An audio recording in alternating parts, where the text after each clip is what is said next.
자, 다 찾으셨죠? 마태복음 2장 1절부터 12절. 헤로드 왕 때 예수께서 유다 베들레헴에서 나시매 동방으로부터 박사들이 예루살렘에 이르러 말하되 유대인 왕으로 나신 이가 어디에 있느냐? 우리가 동방에서 그의 별을 보고 그에게 경배하러 왔노라 하니 헤로드 왕과 온 예루살렘이 듣고 소동한지라. 왕이 모든 내 제사장과 백성이 서기관들을 모아 그리스도가 어디에서 나시느냐 물으니 가로되 유대의 베들레헴 이오니 이는 선자로 이렇게 기록된 바 또 유대 땅 베들레헴아 너는 유대 볼 중에 가장 높지 아니하도다. 네게서 한 다스린 자가 나와서 내 백성 이스라엘의 목사가 되리라 하였음이니이다. 이에 헤롯이 가만히 박사들을 불러 별이 나타난 때를 자세히 묻고 베들레헴으로 보내어 이르되 가서 아기에게 대하여 자세히 알아보고 사건은 내게 구하여 나도 가서 그에게 경배하게 하라. 박사들이 왕의 말을 듣고 갈새 동방에서 보던 그 별이 문득 앞서 인도하여 가다가 아기 있는 곳에 머물러 섰는지라. 그들이 별을 보고 매우 크게 기뻐하고 기뻐하더라. 집에 들어가 아기와 그 모친 마리와 함께 있는 것을 보고 엎드려 아기께 경배하고 보배합을 열어 황금과 유향과 모략을 예물로 드리니라. 꿈에 헤롯에게 돌아가지 말라.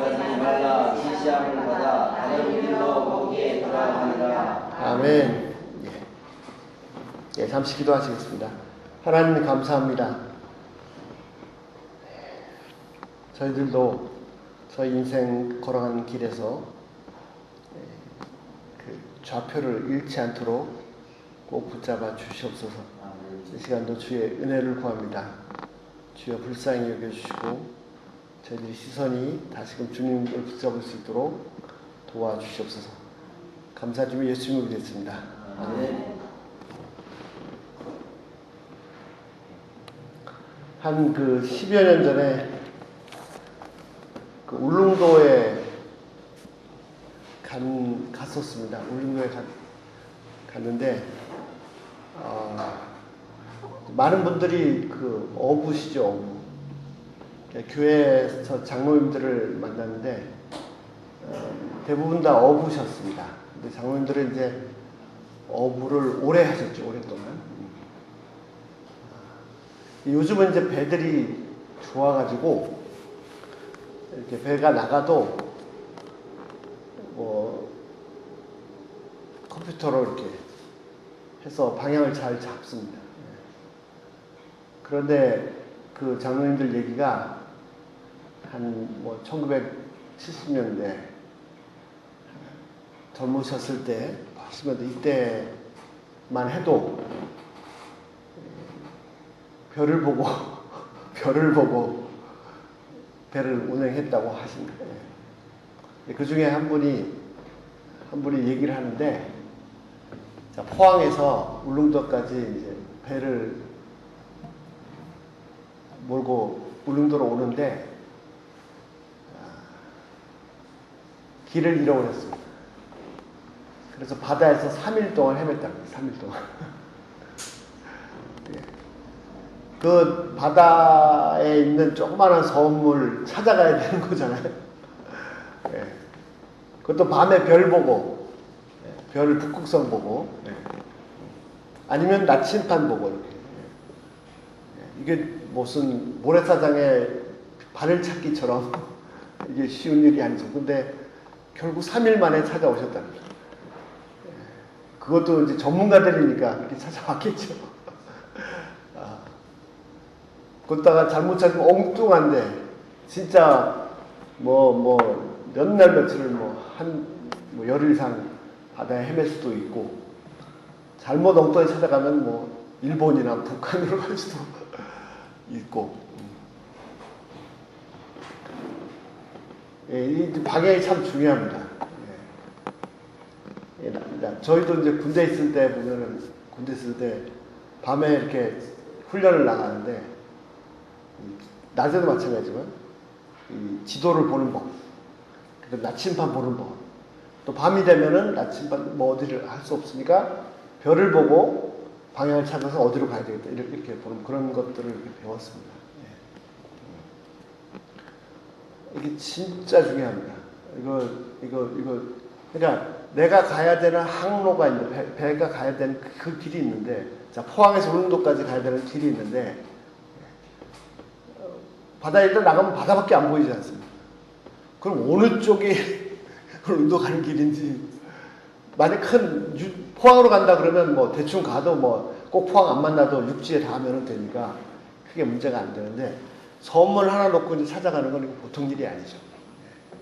그래서 이 방향을 알려주는 이 나침판 또는 밤에 이 별, 북극성이 너무너무 중요합니다. 그리고 만약에 이걸 놓치면 이제 바다에서 헤매는 거죠. 헤매다가 뭐 양식 떨어지고 이제 심하면 죽을 수도 있는, 또는 엉뚱한 데 가서 좀 위험을 당할 수도 있고, 그런 거죠. 저희 인생길도 마찬가지입니다. 저희 인생길도 가야 되는 그 길이 있는데, 저 인생의 항로가 있습니다. 배가 마치 그 바다 길을 가듯이, 울릉도 저쪽이다. 별을 보니까 저기 북쪽이 북쪽이고, 각도를 보니까 저기다. 딱 정해지면 그쪽으로 가듯이, 풍랑이 일어서 막 배가 딴 데로 방향이 바뀌었어도 다시 방향 수정해서 그쪽으로 가듯이. 저 인생길에도 이 북극성을, 나침판을, 이 좌표를 놓치면 안 됩니다. 좌표를 딱 잃어버리는 순간에 이제 막 헤매는 거죠. 헤매고 막 엉망이 되는 거죠. 엉망이. 특별히 이제 막 파도가 치고 풍랑이 몰고 그러면은 내가 지금 어디로 가고 있는지도 모릅니다. 살아남은 것으로 만족할 수도 있습니다. 이 별 보는 거 정말 중요합니다. 자, 본문에도 보시면요, 동쪽에서 아마 학자들 얘기가 그 바벨론, 페르시아 그쪽이 아닌가 합니다. 이 동방에서 박사들이 왔다고요. 박사들이라고 되어 있는 것은 지혜로운 사람들, 또는 어떤 데 점성술가라고 했는데, 점성술가라고 하면 무슨 별 보고 점치는 사람처럼 이렇게 느껴집니다. 아닙니다. 천문학자들.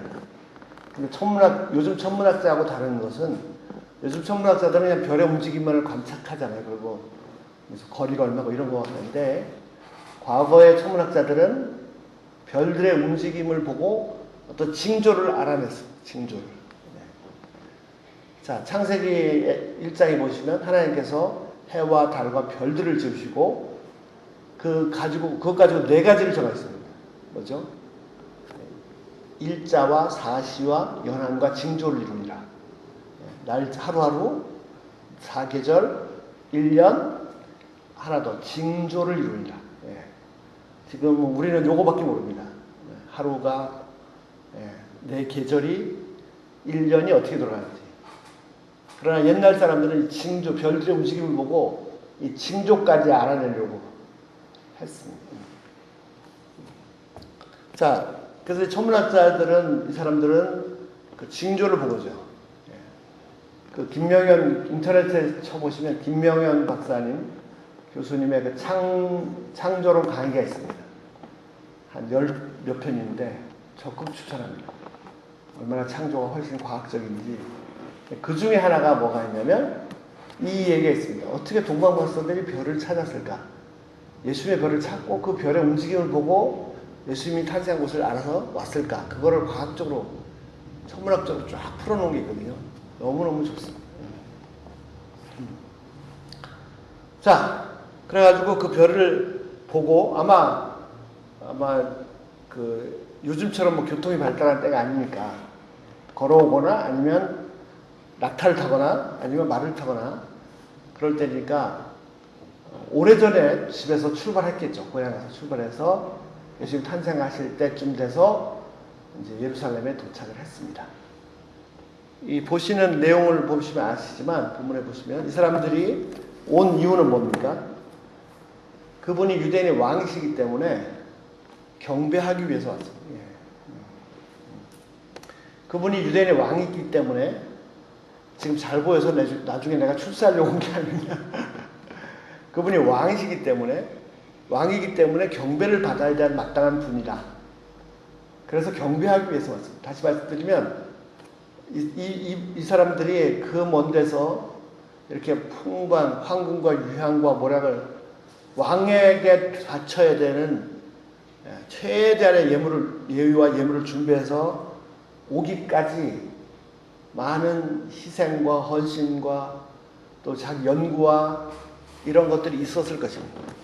근데 그렇게 한 동기가 뭐냐면 그 왕을 경배하기 위해서, 자기의 이기적인 욕심을 찾기 위해서가 아니고. 그러면 또 여기 유대인의 왕이라고 했는데, 그러면 뭐 각 나라 왕들이 탄생할 때만 쫓아다녔냐? 아닙니다. 각 나라 왕들이 탄생할 때마다 별이 나타난 게 아닙니다. 그래서 여기서 단순히 유대인의 왕이라고 나타나 있지만 단순히 유대인의 왕이신 분 아니라 하나님께서 아브라함을 복주시고 그 후손을 복주시고 그 후손을 통해서 천하 만방을 구원하시는 것처럼 온 세상의 구주를 기다리신 찾아온 겁니다. 그러니까 4절에 보시면요, 이 사람들이 나타나서 유대인의 왕이 어디 계시냐 했을 때 헤롯과 제사장들이 불러서 뭐라고 했습니까? 그리스도가 어디서 타겠느냐. 다시 말해서 이 동방박사들이 말하는 유대인의 왕은 왕이라 그러면 사람들은 다 또 메시아라고 이렇게 알고 있었습니다. 구약 창세기부터 구약 끝날 때까지 계속 하나님께서 약속하셨던 메시아, 구원자. 그래서 그분을 경배하기 위해 순수한 동기로 찾아왔습니다. 그래서 이 동방박사들은 오직 예수님의 별만을 보고 여기까지 왔습니다. 그리고 이제 딱 도착을 했습니다. 도착을 하니까 2절에 뭐라고 그랬습니까? 예루살렘에 딱 도착하니까 유대인의 왕으로 나시니까 어디 계십니까? 우리가 동방에서 그분의 별을 보았고, 그래서 그분께 경배하기 위해서 왔습니다. 라고 막 이렇게 기뻐서 이제 얘기를 했습니다. 그런데 3절에 보시면요, 그 말을 들은 그 헤롯 왕과 온 예루살렘 사람들이 듣고 소동했다. 시끄러운 문제가 생겼습니다. 신기하지 않습니까? 그 멀리서 온 사람들은 예수의 별을 봤습니다. 메시아의 별을 봤습니다. 그래서 경배하기 위해서 거기서부터 왔는데 정작 유대 땅에 살고 있는 사람들은 그런 별이 떴는지 왕이 오셨는지 관심도 없고 거기에 신경 쓸 여유도 없고 더군다나 그런 소식을 들었더니 막 이제 소란해졌습니다. 요동했습니다. 헤롯 왕은 여러분들 잘 아시는 것처럼 이 헤롯 왕과 예수님께서 공생에 시작하실 때 헤롯 왕은 다른 사람입니다. 이 헤롯 왕은 에돔 족속입니다. 유대 땅을 다스리려면 순수 혈통 유대인이어야 합니다. 그런데 에돔 족속에서 다스릴 수 없었죠. 그런데 로마에 가서 잘 보여가지고 로마로부터 이 유대 땅을 다스리라는 권한을 받아가지고 왕이 되었습니다. 이 헤롯 왕은 너무 유명한데 자기가 왕이 되고도 항상 불안해서, 뭐 헤롯 왕뿐만이 아니겠죠. 헤롯 왕이 좀 심한 경우인데 주위에 누가 조금이라도 자기 왕권을 위협할 만한 사람이 있다면 다 죽여버리는, 아들들도 막 다 죽인 그런 잔인한 사람이랍니다. 자, 동방 박사들은 그 유대인의 왕, 온 세상의 구세주를 뵙고 싶고 경배하고 싶어서 왔습니다. 그래서 오자마자 막 드디어 이 땅이구나. 아마 그래서 기쁜 마음으로 그 왕이 어디 계십니까? 아마 이렇게 생각했을 것 같습니다. 아마 그 유대 땅에 가면은 유대 백성들이 이미 다 알고 있으리라. 그 왕을 맞이할 준비를 다 하고 있고 기쁜 마음으로 경배하고 있고, 자, 우리도 멀리서 왔는데 우리도 한번 좀 경배하게. 그러니까 자신들이 생각하는 그 관점으로 바라봤을 것 같습니다. 그러나 예루살렘은 거기에 관심이 없었습니다. 헤롯 왕은요, 헤롯 왕의 최고의 관심사는 뭡니까? 자기의 왕권입니다. 그런데 유대인의 왕이 나타나더니 이건 말도 안 되는 또 한 명 죽여야겠다. 있을 수 없는 일. 네, 소동했죠. 그런데 신기한 것은 헤롯 왕만 그런 게 아니라 온 예루살렘이 다 시끄러웠답니다. 아니 일반 백성들이야, 예? 로마의 압제를 받고 막 나쁜 사람들한테 억눌리고 사는 백성들이야 구세주가 나타나면 좋은 거 아닐까요? 예. 일반 백성들도 헤롯 왕처럼까지는 아닐지라도 그저 하루하루 자기의 살아가는데 자신의 빵을 확보하고 자신의 가족들을 먹여 살리고 아마 거기에 정신 없었을 것 같습니다. 근데 지금 무슨 왕 얘기고 무슨 그런 데 관심이 없죠. 자, 헤롯이 이런 소식을 딱 듣고 나니까 바로 소집한 사람들이 누구냐면 4절에 보시는 것처럼요. 누구를 불렀습니까? 모든 제사장들과 서기관들을 불러 모았습니다. 왜 불렀습니까? 그리스도가 어디서 나느냐 알고 싶어서. 근데 알고자 하는 이유는 나중에 뒤에 가서 보시면 나오지만 동방박사들처럼 정말 그분을 경배하기 위한 것이 절대 아니었죠. 제가 조금 전에 말씀드린 것처럼 이제 자기를 위협하는 사람은 다 죽여야 되니까 찾아서 죽이기 위해서였습니다. 자, 이 대제사장들과 서기관들, 특별히 대제사장, 서기관도 마찬가지죠. 서기관은 하나님의 말씀을 맡은 자들입니다. 토라 선생님, 율법 선생님들이죠. 백성들한테 가르쳐. 대제사장도 마찬가지고. 제사장이 하는 일은 자신뿐만 아니라 백성들의 죄를 하나님께 들고 나가서 고하고 피를 뿌리고 하나님으로부터 용서를 받고 그 용서를 선포하고 사죄를 선포하고 그런 사람들입니다. 그러나 이 사람들도 하나님께서 계속 약속하신 메시아, 왕이 오시는 거기에 대한 전혀 몰랐습니다. 아마 관심도 없었을지 모르겠습니다. 그러나 헤롯이나 다른 일반 백성하고 다른 점은 그들이 자신들 위치대로 열심히 이제 구약 성경을 연구를 했기 때문에 어디서 탄생하실 거라는 예언은 알고 있었습니다. 그래서 베들레헴에 탄생하신다 라고 알았습니다. 자, 여기서 한번 잘 보시죠. 잘 보시면요, 대제사장들과 서기관들, 이 사람들은 굉장히 종교적이고 신앙성이 깊고 또 성경에 대해서 무지무지하게 많이 아는 사람들입니다. 그러나 그렇게 아는 것이 피상적이고 지식적으로만 머물러 있습니다. 물론 지식적으로 굉장히 많이 아는데 만 머물러 있고 그 아는 것이 하나님하고 개인적인 관계, 인격적인 관계. 그래서 오늘도 하나님을 배웠고 만나고 그분의 음성을 듣고 이런 개인적인 교제는 전혀 없는.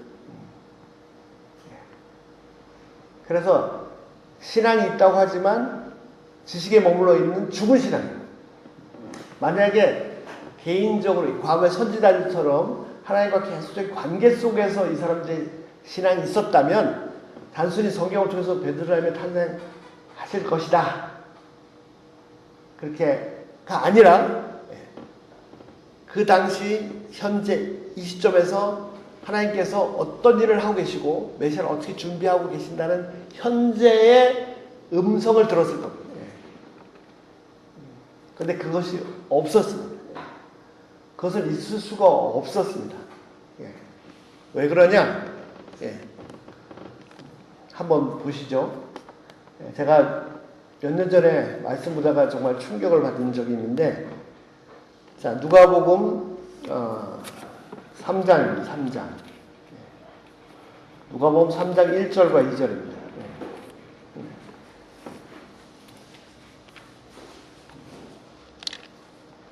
자, 누가복음 3장 1절과 2절에 보면 이런 말씀이 있습니다.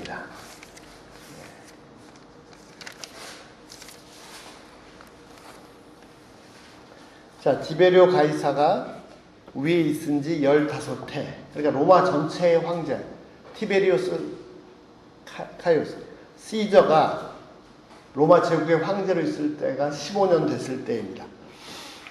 본디오 빌라도가 유대의 총독으로, 유대 지방을 다스리는 대리자는 빌라도였습니다.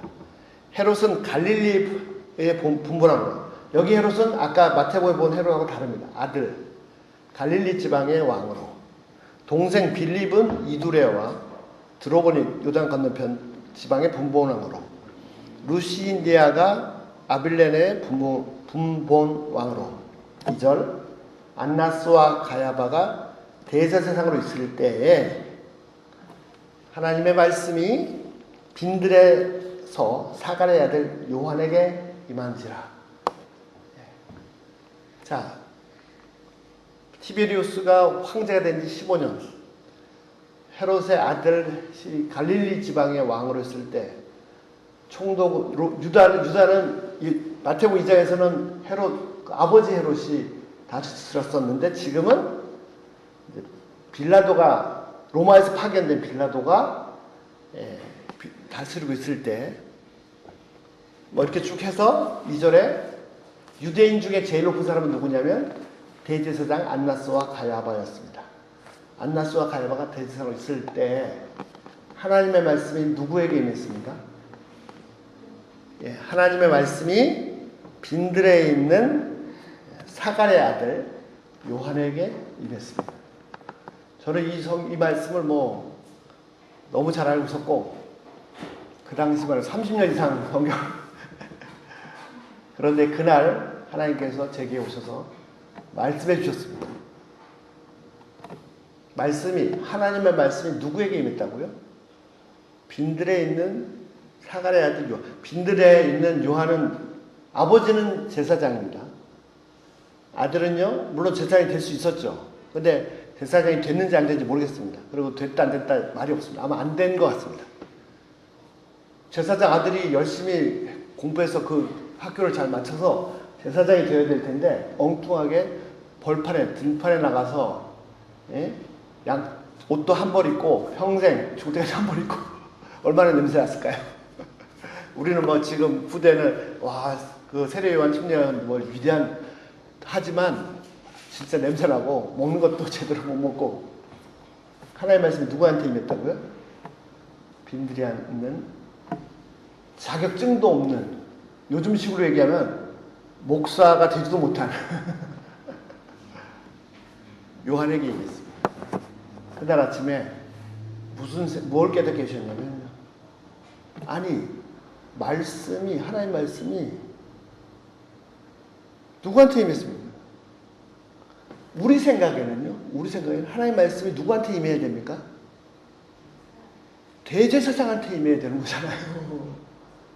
우리 생각에는 말씀이 대제사장한테 임해야 되는 거 아닙니까? 왜 아니 대제사장 안나스와 가야바한테 하나님 말씀이 임하면 이들이 그 이스라엘 백성들한테 모든 사람 다 선포하면은 이게 좋은 거지. 이게 정상적인 거 아닙니까? 요즘 식으로 얘기하면 말씀이 목사님, 장로님 아니면 그 정도 안 된다 그러면 총회장, 무슨 신학대 교수님 이렇게 임해야 되는 거 아닙니까? 하나님의 말씀이 엉뚱하게 저 빈들에 있는 요한한테 임했습니다. 무슨 말입니까? 내가 가지고 있는 그 직분, 그것이 나와 하나님 사이에 살아있는 교제를 보장해 주는 게 아닙니다. 오히려 거꾸로 될 가능성도 상당히 많습니다. 이 당시에 제사장들, 예수님께서 성전에 들어가셔서 다 엎으셨죠. 2번씩이나. 왜요? 자, 예수님께서 성전에 가서 다 엎으셨을 때 하신 말씀이 내 아버지의 기도하는 집을, 많은 사람들이 그곳에 와서 하나님과 만남을 가져야 되는데, 그거는 형식이고 장사해서 돈 벌어야 된다. 명절 때니까 이제 이게 많이 필요하니까 돈 벌어야 된다. 거기에 미쳐 있으니까 이거 성전이 아니죠. 그런데 재밌는 건요, 그렇게 엎으셨을 때 누가 항의했습니까? 그 장사꾼들이 와서 항의했습니까? 아닙니다. 누가 항의했어요? 바리새인들이 와서 항의했어요. 당신이 무슨 권한으로 이렇게 하느냐? 무슨 표적을 보여줄 수 있느냐? 아니 왜 바리새인들 왜 나옵니까? 이게 다 커넥션인 겁니다. 연결됐어, 연결. 대제사장한테까지. 그 대제사장은 이제 로마에까지. 거기서 이권이 돈이 얼마나 많이 들어오겠어요. 그거를 예수님이 건드신 거죠. 하나님 앞에서 볼 때는 가증스러운 거죠.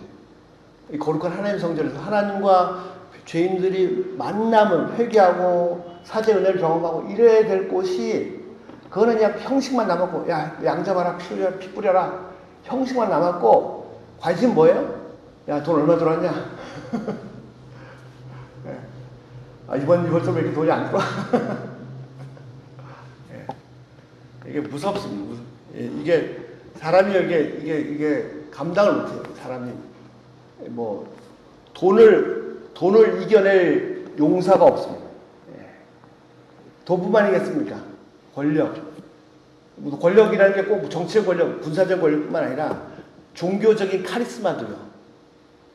설교했더니 막 수십만 명이 따른다. 거기에 안 넘어갈 사람이 있을까요?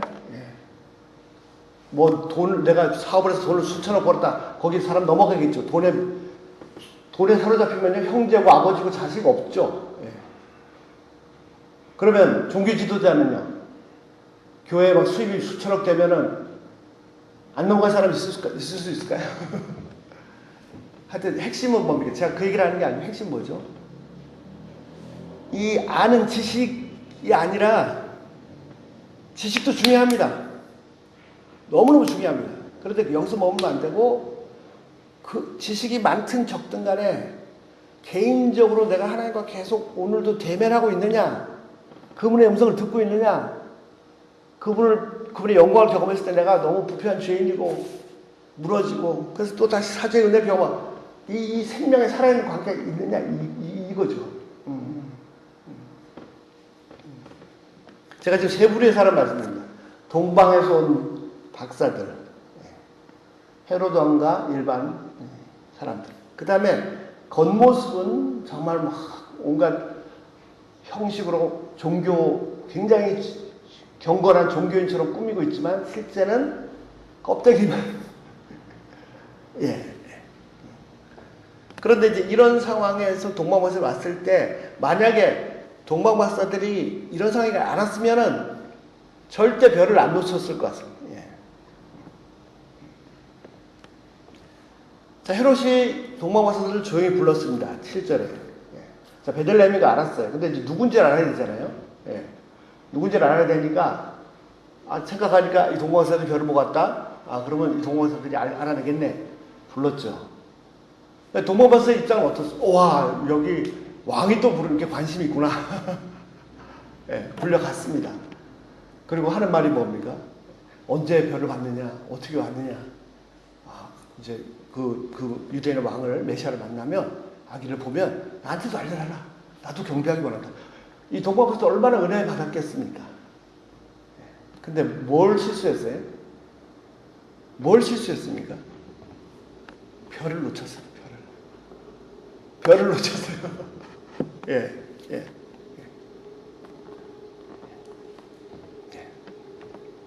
자, 9절. 박사들이 왕의 말을 듣고 갈새 동방에서 보던 그 별이 문득 앞서 인도하여 가다가 아기에 있는 곳에 머물러 있는 것을 보는지라 저들이 별을 보고 가장 크게 기뻐하고 기뻐하더라. 이 말은 무슨 말씀이죠? 그 잠깐 사이에 예루살렘에 도착해서 막 본인들 입장에서 아마 백성들은 막 그 유대인 왕을 기다리고 대망하고 어디 있는지 벌써 알고 있고 막 경배할 준비하고 막 그런 생각을 했을지 모르겠습니다. 전혀 그렇지 않은데 본인의 입장에서 그러니까 이제 다 찾았다. 그런데 또 왕이 부르니까 가서 또 얘기했더니 뭐 자세히 물어보고 또 경배하고 또 하니까 막 거기에 휩쓸리다가 별을 놓쳤어요. 별을 놓쳤어요.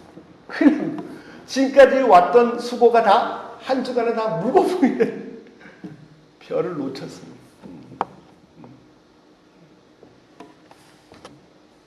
그래서 어떻게 해요? 정말, 예. 9절에 보시면요. 다시요. 천천히 보세요. 박사들이 왕의 말을 듣고 오케이. 왕의 말 들어서 그래서 만나면 소개하겠다라고 생각을 했겠죠. 갈세했는데 지금 별을 놓친 상태에서 가는 겁니다. 그러다가 어떻게 해요? 우연찮게 동방에서 보았던 그 별이 문득 앞서 참 이게 얼마나 은혜인지요. 그래서 너무너무 기뻐했습니다.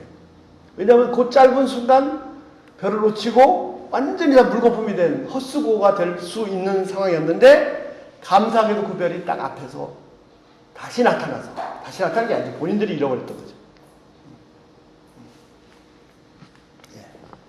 그래서 너무너무 기뻤습니다. 그리고 가다가 드디어 그 탄생하신 왕께서 계신 곳에 인도하니까 너무너무 기뻐했습니다. 자, 여러분들은 어떻습니까? 저희는 어떤가요? 저희는 아까 처음에 말씀드렸습니다. 이 나침판이 중요합니다. 내 인생 가는 이 길에 백길에 나침판이 너무 중요하고 북극성 별이 너무너무 중요하거든요. 그래서 이걸 똑바로 보고 있어야 놓치지 않아야 내 인생 항로가 똑바로 가서 자 울릉도 가서 배가 딱 도착하고 다 좀 정리하고 가서 편하게 쉴 수 있잖아요. 예.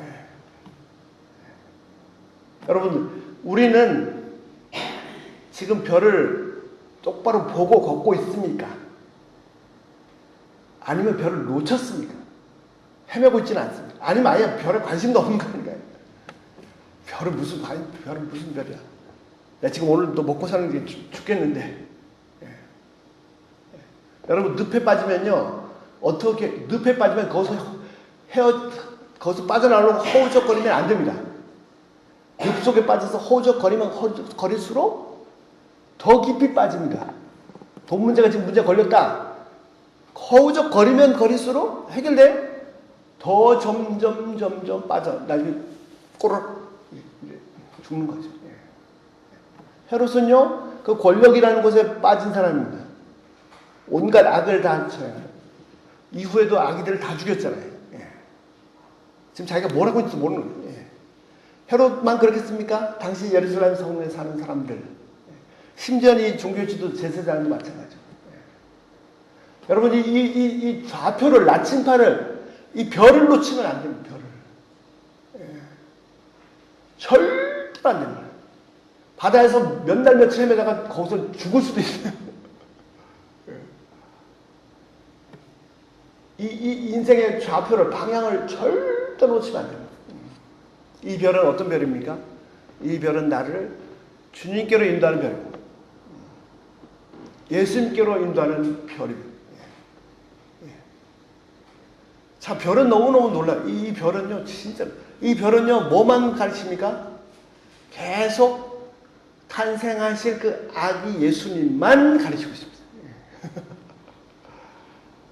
사람들은요, 진짜 경배를 해야 마땅한 사람들은요, 자기 왕권에 눈이 멀어가지고 다 자식도 죽이고 막 난리치고 있어요. 그렇게까지는 아니지 않더라도 돈 문제에 막 빠졌어요. 돈 문제뿐만 아니라 우리를 얽어매는 것이 얼마나 많은지. 이게 마치 막 수렁에 빠진 것 같습니다. 이 사람의 관계. 그냥 눈만 뜨면 그 사람 생각나고 막 계속해서 막, 저 사람 왜 저래? 심지어 좋은 사람 있잖아요. 좋은 환경도 문제가 될 수 있습니다. 좋은 환경. 너무 좋은, 거기만. 아니, 그냥 너무 사람 오래 사귀어도, 오래 사귀어도, 감사할 건데, 별을 놓치면, 예수님을 놓치면, 그냥 계속 그 사람만 생각, 그 사람만. 이 동방 박사들이 나쁜 뜻을 한 겁니까? 아닙니다. 왔더니 역시, 이 종교 지도자들이 뭐 베드로의 탄생을 이미 알고 있고, 왕도 막 불러서 막 물어보고, 아무리 해도 그 별을 놓치면 안 되죠. 잠깐 놓쳐요, 잠깐. 이게 이런 분이구나 하고 잠깐 좋다라고 생각하면서 놓쳐버립니다.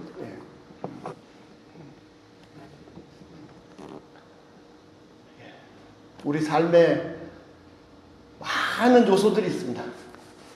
많은 요소들이 있습니다. 조금 전에 말씀드린 무슨 대표적인 경제적인 문제, 또 사람 관계, 그거는 뭐 교회 안에 있느냐 교회 밖에 상관없어요. 교회 안에서도 마찬가지예요.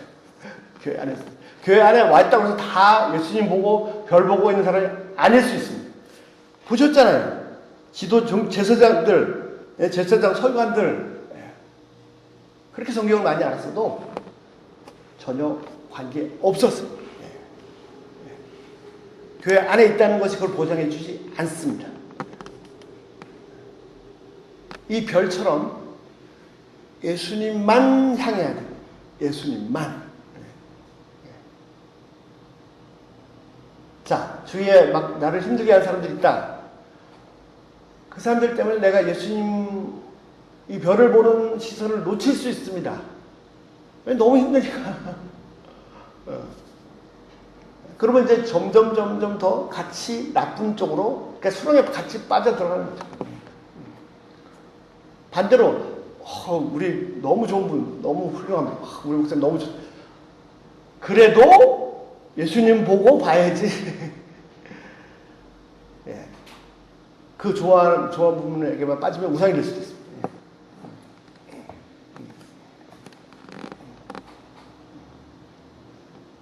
그 관계 말할 수 없죠. 말할 너무 많죠. 하여튼 크고 작은 요소들이 있는데 이런 것들이 내가 별을 놓치면 마치 나를 이렇게 계속 얽어매서 이 수렁으로 점점 끌고 들어가는 것을 절대로 이 좌표를 놓치시면 안 됩니다. 예수님을 놓치시면 안 됩니다. 예수님을 놓치는 별을 놓치는 순간 그 예수님을 가리키는 그걸 놓치는 순간 생명의 관계가 잠시 끊어지는 거. 그리고 같이 이제 뒹구는 겁니다. 같이 허우적거리고. 그런데 예수님을 계속 붙잡고 계시면 이 별을 붙잡고 풍랑이 불어서 잠깐 내가 배가 잠깐 방향 어긋날 수 있지만 다시 방향을 다시 잡죠. 별 저기 있다. 다시 잡아갈 수 있죠. 그래서 풍랑이 문제가 되지 않습니다. 오히려 그걸 잘 타면은 내가 더 빨리 가게 될 수 있어요. 찬송가도 있지 않습니까? 이 풍랑이래요. 더 빨리 갑니다. 핵심 뭐냐? 자, 상황, 우리가 보통 환경과 상황을 얘기합니다. 지금 이렇기 때문에 저렇기 때문에 근데 솔직히 그것도 두 번째 문제라는 거죠. 내가 별을 놓치지 말고 별을 똑바로 보고만 있으면 그것이요. 예수님을 내가 계속 그 좌표를 예수님을 향한 그 방향을 예수님 그러셨잖아요. 뭘 원해? 제자들한테 뭘 요구했습니까? 예수님께서 많은 말씀을 하셨지만 그 모든 말씀을 한마디로 딱 줄이면 뭡니까? 나를 따르라. 그 예수님의 말씀을 다 지켜서 예수님처럼 되는 게 아니고 예수님하고 같이 따라다니면서 예수님하고 같이 살다 보면 예수님처럼 되는 겁니다. 그 말씀을 다 지키는 것이 돼. 내 힘으로 되는 게 아니라 나를 따르라. 그러니까 예수님을 잘 봐야죠. 여기서 예수님을 눈에서 또 놓치는 순간에 방향이 딴 데로 가는 거죠. 그래서 자, 핵심이 뭐라고요? 핵심이 뭐냐면 지금 상황이 어떻고 주위 사람이 어떻게 하고 이런 게 문제가 아니고 지금 내가 이 좌표를 잘 잡고 있는 예수님을 잘 보고 있느냐, 예수님을 딱 붙잡고 있느냐, 이게 문제라는 거죠. 요한복음 15장도 마찬가지지 않습니까? 포도나무 열매는 어떻게 됐습니까? 상황 이런 거 얘기하지 않으셨어요. 원가지에 붙어있느냐, 예수님께 붙어있느냐 안 붙어있느냐, 이게 이제 핵심이지 않습니까?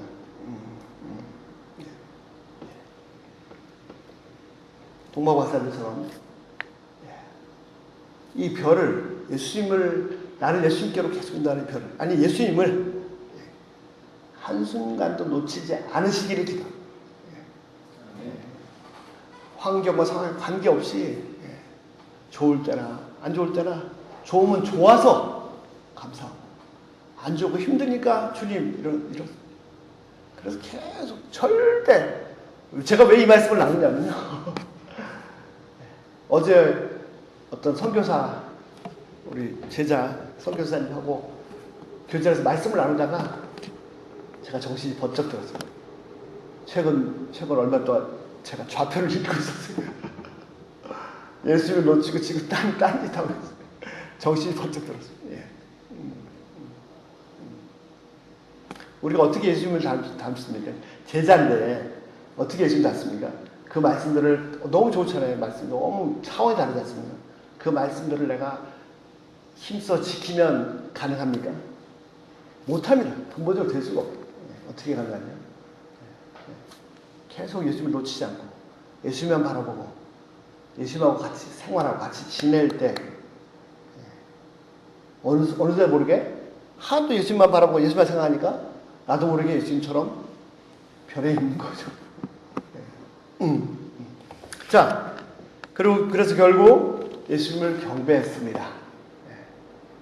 저희도 진짜 순수한 마음으로, 순결한 마음으로 다른 욕심, 이기적인 동기, 추한 것들 다 제거하고 진짜 순결하게, 순수하게 주님으로 높이고 왕을 왕으로 높이고 경배하고 순결하게 예수님만을 사랑할 수 있기를 기도합니다. 하나님, 주님, 제가 이러한 어려운 상황 가운데서도 그렇지만 제가 이렇게 손해보면서까지 제가 주님 사랑했어요.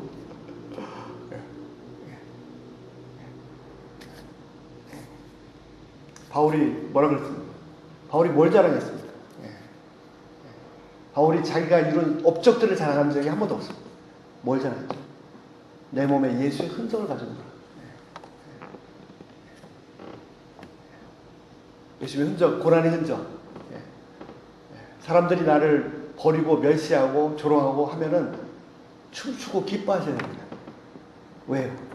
내 주님이 그렇게 당하셨는데 내가 그거의 일부분이라도 동참할 수 있는 건 엄청난 영광이죠. 바울처럼 정말 내가 예수님 때문에 주님 내가 주님 당신을 순수하게 사랑하기 때문에 내 뭐 이런 당신의 흔적이 남아 있습니다. 예. 자,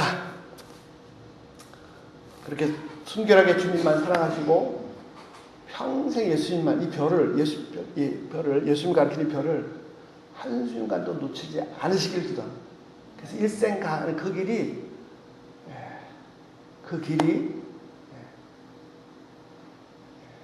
주께서 보시기에 너무너무 아름다우십니다. 그 인생 길들로 각자 역사를 써주시길 기도합니다. 자, 우리의 인생 전체는요, 태어나서 숨 쉴 때까지 전부 죄밖에 없습니다. 죄밖에 없습니다.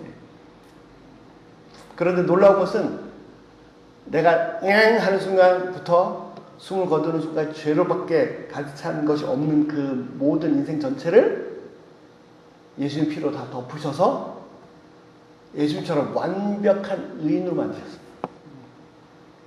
이제 나의 남은 인생 가는 여정이 좋을 때도 있겠고 때로 힘들 때도 있겠지만 그렇기 때문에 주님, 내가 당신을 이렇게 사랑합니다 라는 내가 몸으로 행동으로 쓰는 사랑의 고백, 정말 사랑의 고백, 연애 편지, 주님께 대한 연애 편지, 내 인생 전체들이 그렇게 되시기를 기도합니다.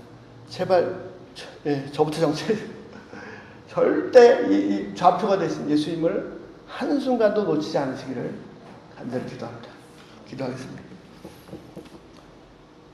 하나님 감사합니다. 아버지, 저희 삶 가운데 와주셔서 감사합니다. 저희들의 구세주가 되어주셔서 감사합니다. 저희들의 왕이 되어주셔서 감사합니다. 저희의 모든 것을 다 바쳐서 다 드려서 주님을 만주의 주요, 모든 왕들의 왕으로 경배하고 섬겨드립니다. 저희 인생 전체를 다 부어서 주님을 경배드립니다. 주여 받아 주시옵소서. 세상의 풍랑은 너무나 크고 정신 차릴 수가 없습니다. 심지어는 한 가정에 가장 가까운 사람, 배우자로부터 시작해서 또 사람들로 인해서도 막 같이 휩쓸려 이 죄의 오물 속에 뒹굴 수밖에 없습니다. 주님, 아무리 그럴지라도 저희가 절대로 이 예수님을 향한 이 좌표를 내 시선에서 이 예수님께로부터 이 눈을 떼지 않도록 예수님을 꼭 붙잡을 수 있도록 하나님 은혜 주셨기를 간절히 기도합니다. 오히려 이런 어려움이 더 내가 예수님을 더 닮게 하는, 예수님을 더 사랑하게 하는 그런 어려운 상황에서도 주님, 제가 이렇게 순결히 주님 사랑했습니다, 그렇게 고백드릴 수 있는, 주께서 보시기에 너무너무 아름다운 그런 삶으로 저희 한 분 한 분을 인도해 주시옵소서. 저희의 영원한 사랑이 되신, 저희 영원한 신랑이 되신 주님 너무너무 감사합니다. 주님 사랑합니다. 주님 홀로 영광받아 주시옵소서. 기도합니다. 하나님, 제가 절대로 이 별에서 눈이 떨어지지 않도록 도와주시옵소서. 감사드리며 예수님을 믿겠습니다.